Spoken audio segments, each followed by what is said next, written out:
Science ابھی اس قابل نہیں ہوئی کہ وہ انسانی جذبات و احساسات کو ماپ سکے، لیکن اگر ایسا ہوتا ہے تو شاید ہم کہیں منہ چھپانے بھی نہ رہے۔ آج کھرے اور کھوٹے اس قدر مکس اپ ہو گئے ہوئے ہیں کہ کھرے کھوٹے نظر آنے لگے ہیں اور کھوٹے کھرے۔ ان حالات میں بھلا ہو نفسیات کا جو سچ اور جھوٹ میں تمیز برقرار رکھے ہو۔ السلام علیکم دوستو، مجھے کہتے ہیں عظیم اور آپ دیکھ رہے ہیں فن فیکٹ۔ اس ویڈیو میں ہم ماہرین نفسیات کی بتائی ہوئی کچھ اہم ترین علامات کا ذکر کریں گے جو ہمارے لیے سچ اور جھوٹ میں فرق کرنے کے حوالے سے مددگار ثابت ہو سکتی۔ تو چلتے ہیں ان کو ایک ایک کر کے سمجھنے کی کوشش کرتے ہیں۔ Number 1، body language. اگر آپ کو کسی کی بات پہ شک ہو رہا ہے تو آپ اس شخص کے الفاظ سے زیادہ اس کی باڈی لینگویج پر توجہ۔ ماہرین نفسیات کے مطابق جھوٹا شخص بات کرتے ہوئے اپنے ہاتھوں کو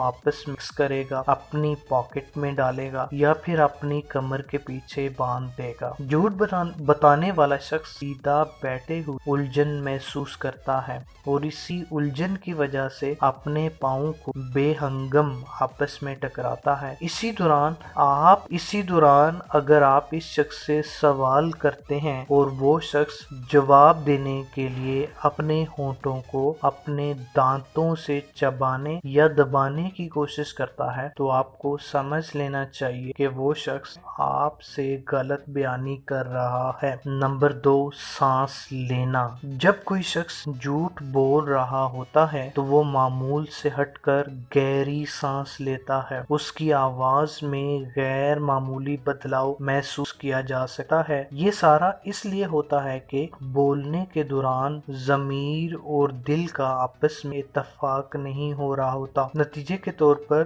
دل کی دھڑکن اور نظام دوران خون میں واضح تبدیلی آ جاتی ہے جس کا اثر لہجے اور سانس کی رفتار پر پڑتا ہے۔ نمبر 3، غیر معمولی تناؤ۔ جھوٹا شخص غیر معمولی تناؤ کا شکار نظر آتا ہے۔ غیر یقینی صورتحال پیدا ہونے پر وہ کندھوں کو بار بار اچکاتا ہے، ہاتھوں اور پاؤں کو بے ہنگم آپس میں جوڑتا ہے۔ یہ ساری نشانیاں اس بات پر دلالت کرتی ہیں کہ جو آپ کو بتایا جا رہا ہے اس دال میں کچھ کالا ہے۔ نمبر 4، غیر معمولی پسینہ۔ جھوٹ بولنے والا شخص جھوٹ کے پکڑے جانے کے ڈر کی وجہ سے غیر معمولی تناؤ کا شکار ہوتا ہے۔ اس تناؤ کو کم کرنے کے لیے جسم سے پسینہ خارج ہوتا ہے، لیکن یہ پسینہ معمول کے پسینے سے ہٹ کر اور زیادہ مقدار میں خارج ہوتا ہے۔ تاہم اس علامت کا اطلاق ماحول،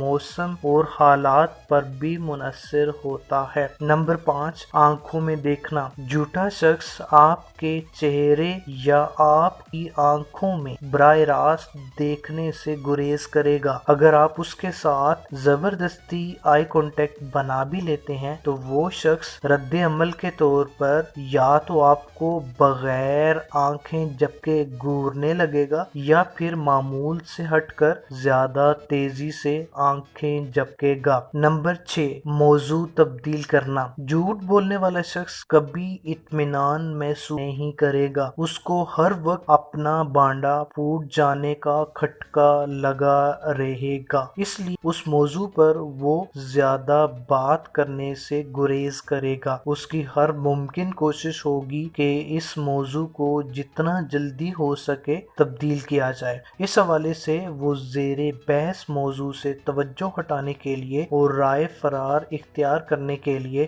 ہر ممکن زبانی حربہ استعمال کرنے کی کوشش کرے گا۔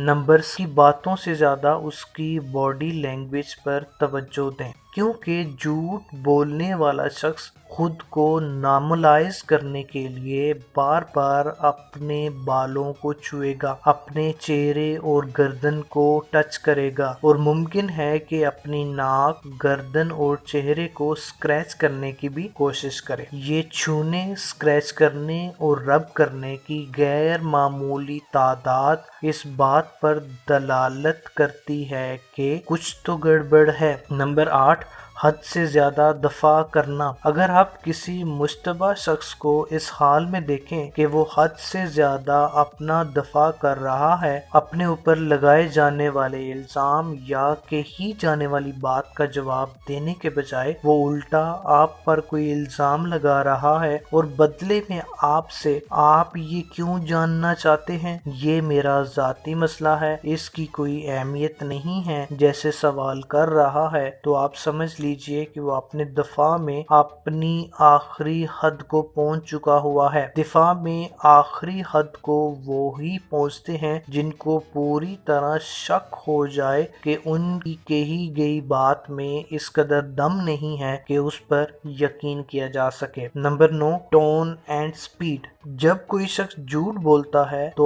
ووکل کارڈ میں تناؤ کی وجہ سے اس کی آواز کی پچ زیادہ ہو جاتی ہے۔ جھوٹا شخص معمول سے ہٹ کر تیز رفتاری میں بات کرتا ہے، اس طرح وہ ہکلاہٹ اور گرامر کی غلطیاں کر جاتا ہے۔ نمبر 10، جدید ٹیکنالوجی۔ فون پر کال یا میسج کے دوران یا پھر سوشل میڈیا پلیٹ فارم پر جھوٹ بولنا انتہائی آسان ہوتا ہے، کیونکہ یہاں چہرے کے تاثرات کوئی نہیں دیکھ رہا ہوتا اور نہ ہی باڈی لینگویج کو نوٹ کیا جا رہا ہوتا ہے۔ نتیجے کے طور پر بولنے والے کو مناسب وقت اور منصوبہ بندی کرنے کا موقع مل جاتا ہے۔ لیکن یہاں بھی کچھ غیر معمولی حرکات سے سچ اور جھوٹ کا اندازہ لگایا جا سکتا ہے، جیسے اگر کوئی شخص جلدی سے موضوع تبدیل کرنے کی کوشش کرے، بات بات پر قسم اٹھائے، اپنے ایماندار ہونے کی دلیل پیش کرے، یا پھر میرے کہنے کا مطلب یہ ہے، یہ نہیں تھا، یا وہ ہے کی اصطلاح بار بار استعمال کرتا ہے، تو اس سے بخوبی اندازہ لگایا جا سکتا ہے کہ کہنے والا کہیں نہ کہیں ملاوٹ کر رہا ہے۔ دوستو، یہ تھی کچھ سائیکولوجیکل ٹیکنیکس جو آپ کے لیے جھوٹ کو سمجھنے یا پکڑنے میں مددگار ثابت ہو سکتی ہیں۔ ملتے ہیں ایک نئی انفارمیٹیو ویڈیو میں، تب تک کے لیے اپنا خیال رکھیے گا۔ اللہ